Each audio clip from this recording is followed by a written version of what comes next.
Hey, welcome on in, guys. Tobin here with you, and thanks for checking out the channel. Hope you're doing well out there. If you guys could subscribe, that'd be great, and appreciate you stopping by. So, a couple things that have been in the off-season ether today involve Kevin Durant, more Spurs fodder that was out there by Bill Simmons, who's like, "You'd be surprised if you did the ringer." That's basically the impression of it, which would reflect a little bit on John Gambadoro's reports last week that Kevin Durant is intrigued by the Spurs, that he has some interest in going to the Spurs. There's some mutual interest in going to the Spurs. And, all of that being not great news, of course, for the Miami Heat if that were to happen, because certainly, I think a lot of people look at Kevin Durant and say, like, hey, if there is going to be a place, if there's going to be a move the Miami Heat have, that's the one. Now, look, to be fair to Kevin Durant, it's not like I don't understand why he would want to choose San Antonio or prefer a San Antonio or be intrigued by a San Antonio more than a Miami. Let's be fair about it. Yes, you're playing for a rookie head coach or essentially a rookie head coach.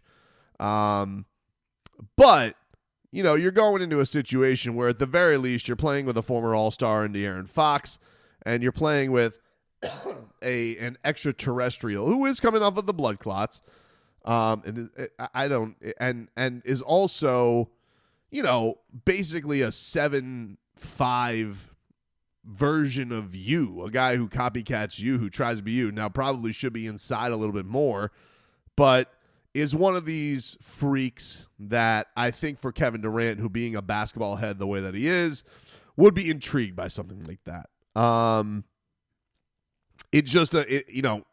think for the Heat standpoint, the only thing they really have going for them right now, they have Bam, they have Tyler, who are two tremendous players, but they are in the bellow of like this Eastern Conference that's a little bit bland right now, and certainly somebody could look at that and take advantage and be like, oh, I want to stick in the East. It's an easier path to the title. I would agree with that, especially with Boston, being on the ability to revamp some things and probably, tear their team apart a little bit, especially with Tatum being done for this season.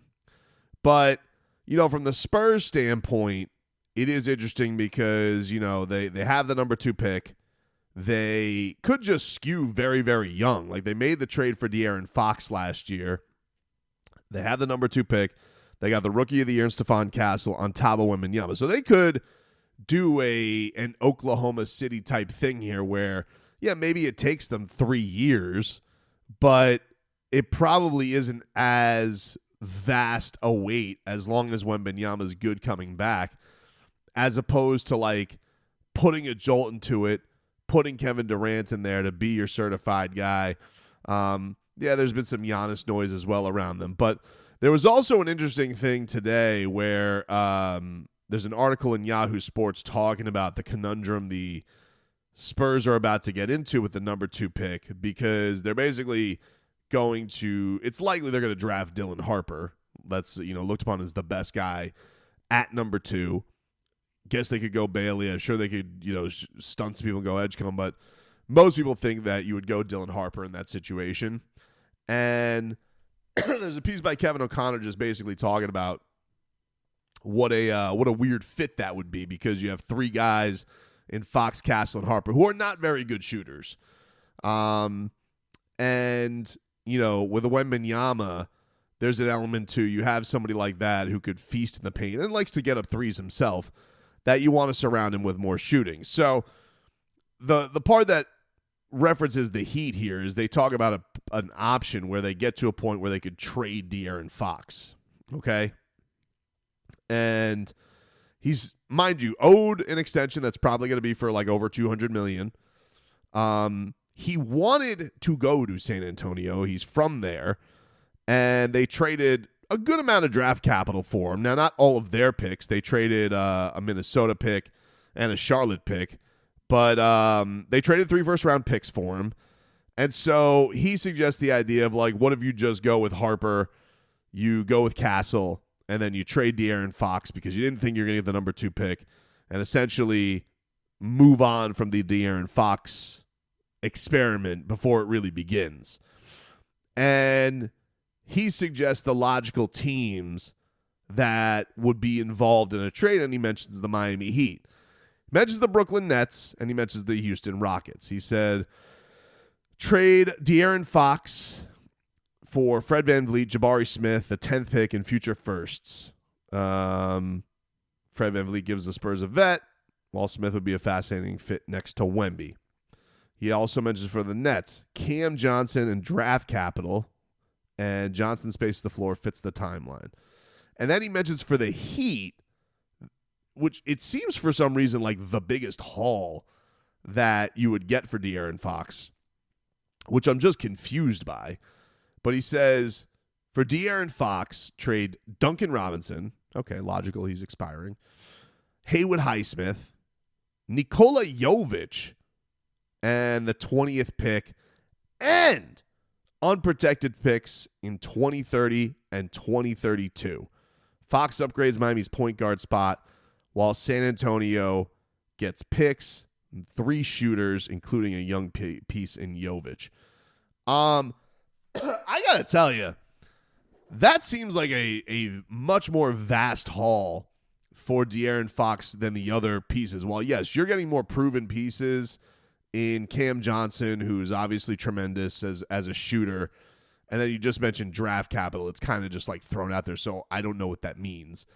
But when you're essentially giving away 3 first-round picks of your draft capital, one of them being this year at 20, which is not like a parade pick, but also 2 unprotected picks for De'Aaron Fox, which would essentially take away any swing that you would have at anybody for De'Aaron Fox, who is definitely a player I've been intrigued about the Heat going after in the past, but I definitely think that where the Miami Heat are at right now, what they have to figure out right now, I don't know if De'Aaron Fox is the type of guy where you're like, yeah, that's where we're going. And especially the idea that you already have a backcourt mate in Tyler Hero. And I'm like, all right, does that fit? Does that work? I mean, investing that much in that duo, because you're going to have to give him a big contract, Tyler a big contract, Bam's already under a big contract,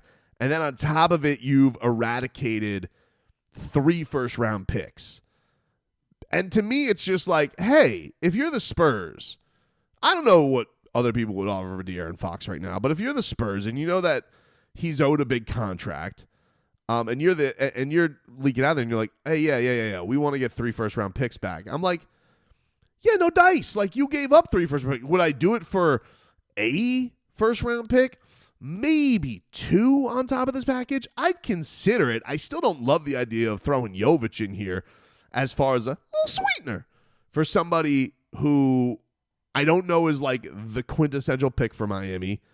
I like De'Aaron Fox. Don't get me wrong. Like, it's not like I hate the player. It just feels like a lot of young capital that the Heat are giving up, because you're not only talking about giving up this year's pick, but 2 unprotected futures in, what are we talking, 5-6 years? I don't know, man. I feel like if you're going to, I think we're starting to see, and I think the Heat are kind of learning on this, right? If you're giving up picks like that, man, you better be damn sure, because the Heat, they've gotten bit in the ass with this stuff, with giving up draft capital. Like, they gave up the draft capital for Goran Dragic. Understandable swing.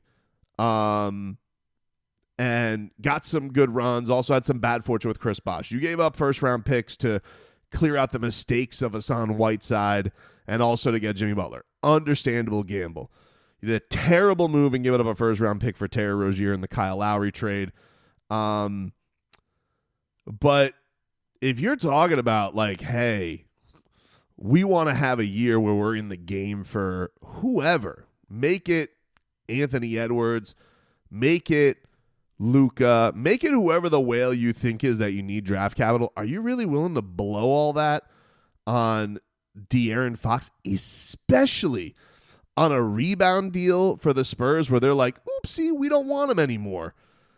I don't know, man. To me, like, if that happens, let's just say this did happen and the Spurs were like, hey, guess what? Tells Rich Paul, hey, guess what? We don't want to go there. We're not keeping De'Aaron, right? Which I don't think is going to happen. I think, like, I'd imagine that he is going to stick around. But I would imagine, like, all right, and we already know he went where he wanted to go in the first place. You don't think Rich Paul's going to steer him if he wants to go where he wants to go, and the Heat aren't going to know that and be like, we'll give you up to we'll give you the 20th pick and maybe a pick way down that is protected. I just like saw that. Like, that seems like a haul for De'Aaron Fox. And I just don't know if he's at that level right this second. And certainly, like, my mindset has changed from the middle of the season. How could it not? Like, the way that the season ended and the way everything unfolded. I think that the Heat do have to be really cautious on where they go. I'm not saying that I wouldn't trade him for nothing. There's a reasonable price there. That just seemed like a vast overspend between giving up Jović 20 and 2 first-round picks. I'm like, happy birthday to Nikola Jović, by the way. Turns 22. Which, look, he's also a fascinating part of this, right? Because he's going to be in any trade. I think a lot of people would be intrigued by the idea of what Nikola Jović is going to be. You know, you could sign him to an extension this year. I don't know if that's going to happen. I think that's only one of those where it's like it's a healthy discount. And I don't know where Nico's at as far as, like, what does he want to, because I think Nico probably knows, like, I could probably do better and get myself in a position to earn a much healthier deal, even if that's in restricted free agency. It's essentially, you're in the spot where people with Davion Mitchell, where it's like, yeah, all right, he went past his option year. Now he's going into restricted free agency where the Heat have him, and they got to decide, like, where this all goes. But, you know, for Nico, man, I really just love him as a player. I love his attitude as a player. I acknowledge it's a little bit of a weird fit. Like, let's just say the Heat don't do anything. There is an element where you're like, well, you already know pretty much what your starting unit's going to be, right? Like, it's going to be Davion, it's going to be Tyler. Let's see when Davion comes back.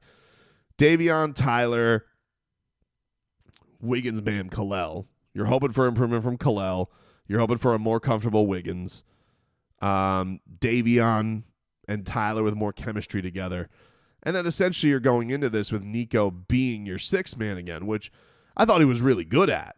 And then there's a part of you that's like, all right, well, if they parted ways with Wiggins and could get, I don't know, second round picks for him or whatever, or maybe find more shooting for their team, is there a world where the Heat go Davion, Tyler, and then play all three bigs? Because I loved when the Heat tinkered with that. That to me was really, really interesting. And I wouldn't mind if this is going to be a year where the Heat I guess figure things out and aren't going to go all in. They don't see the pathway. They don't see the chips. Like, I do think it's a year to get weird. I think it's a year to try things. I think it's a year to really, truly be invested in experiments like that. So I'm just curious. But, like, yeah, that deal was out there. I think all of that stuff, the Heat not exactly feeling like they're in the catbird seat right now. And Durant possibly deciding on San Antonio. Even, I guess Simmons like, just prediction. No. We'll see, but that's obviously noise that we have heard with the team. And I don't know what that does for, like, if Durant does go, I'd assume that the number 2 pick is going to be part of it. I would assume that's the big carrot that you're dangling to Phoenix.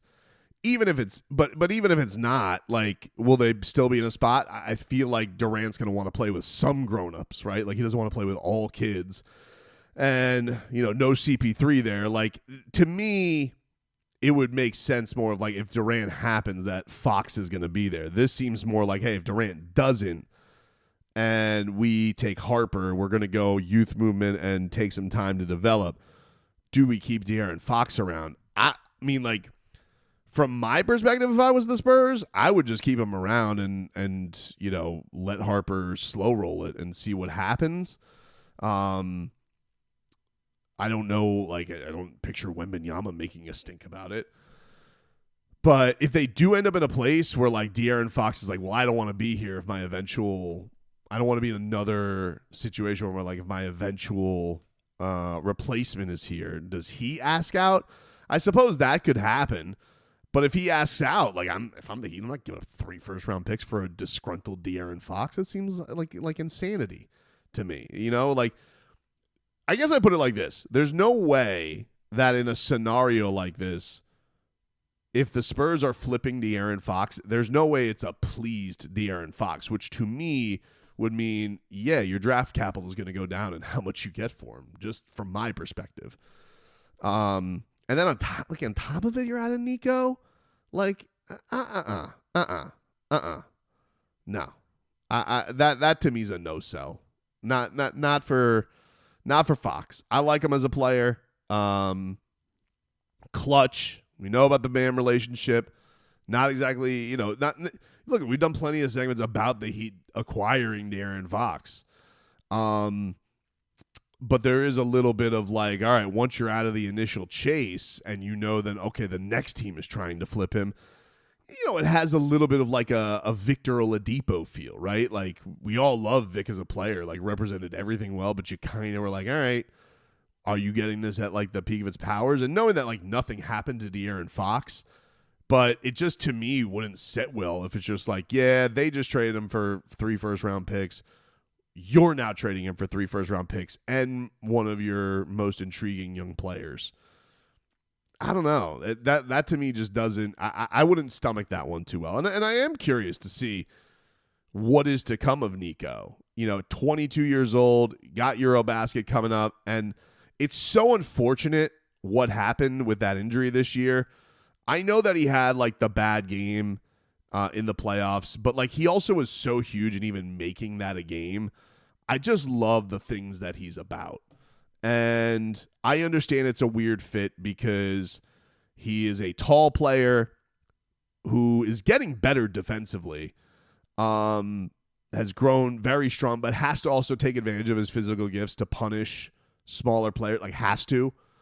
But you talk about like on this team of like willing playmakers, guys who play with little speed, just guys who play different. You know, everything that everybody loves about the Pacers and playing with up and down, you know, pace and getting and going. Like, he's about those things and making plays for his teammates and making plays for his fellow bigs.